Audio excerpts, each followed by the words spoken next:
Women in the workforce. It is so commonplace these days, you may not even know that there are certain disparities that still exist, but they do. According to recent surveys from Harvard University to the McKinney Institute, there are wide gaps between pay with women and men, as well as corporate promotions and opportunities in technology.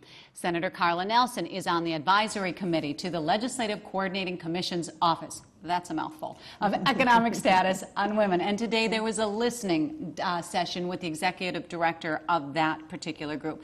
How was the turnout? How did things go today? What are women saying? It was a great turnout. The room was packed, full of women leaders in all different aspects of our community. And the discussion was one of the best that I have been involved in. The discussion was around how can we encourage more women to be involved in leadership?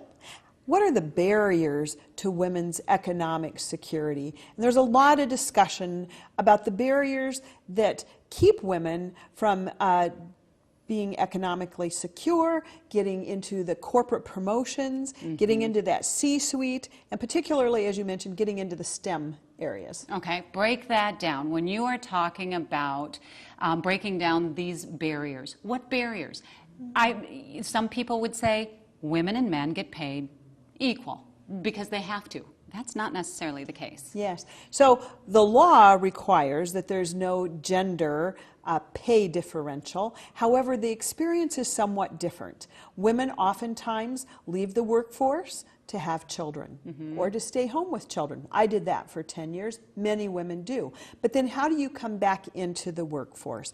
And how is prior experience counted or not counted? One of the things that the past legislature did in the Women's Economic Security Act that was really helpful was to further show transparency in pay for different gender areas. In other words, we can no longer prohibit someone from saying to their male counterpart, well, what is your salary, or how much are you being paid? For a while that was illegal. Okay, so a corporation could have that rule before, and you can't, the don't ask, don't tell policy when it comes to gender pay.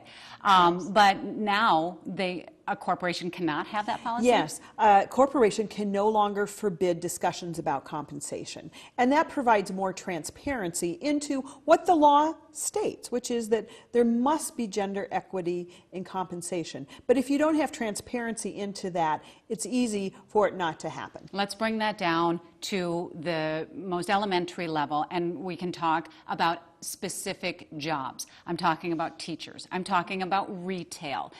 Somebody who has been in a position the same amount of time, they find out that maybe a man is making more.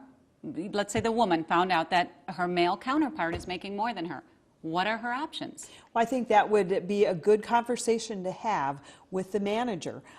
Are we producing the same value for the company? Then we need to be paid the same. But then all of a sudden you become a troublemaker, because then all of a sudden you're labeled something, and they could look for something else to let you go for. So it's not like something that you can just bring up and say, you know what, I don't think this is fair, and you see what I'm saying? Yes. Fortunately, I think the culture has changed and is changing.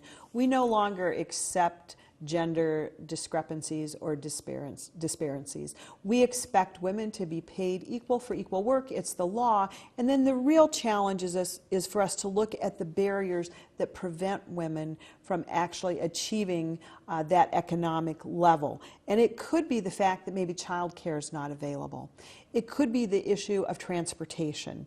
One of the things that I think we really need to address is education, making sure that women have education for high-paid jobs. That was part of the Women's Economic Security Act, which is encouraging and providing grants to encourage and help women get into high-pay, often non-traditional jobs. Education is the great equalizer, and we can continue to close any gap via education. Well, it's nice that this is not a partisan issue, because this is something that we can talk about and agree on as far as just being in the workforce. It's not a Democrat or a Republican issue. This is something that everybody can sit down and come to the table and talk about. It was a very bipartisan group today, and there is bipartisan support for this. And we just need to make sure that women have equal opportunities equal pay. And one of the things that also came out of our conversation this afternoon was having more women in elected office, because it is those elected office positions that make the policies and the laws that govern the workplace. Thank you, Carla Nelson, for coming in and talking about this. Great Lots to be more here. to discuss.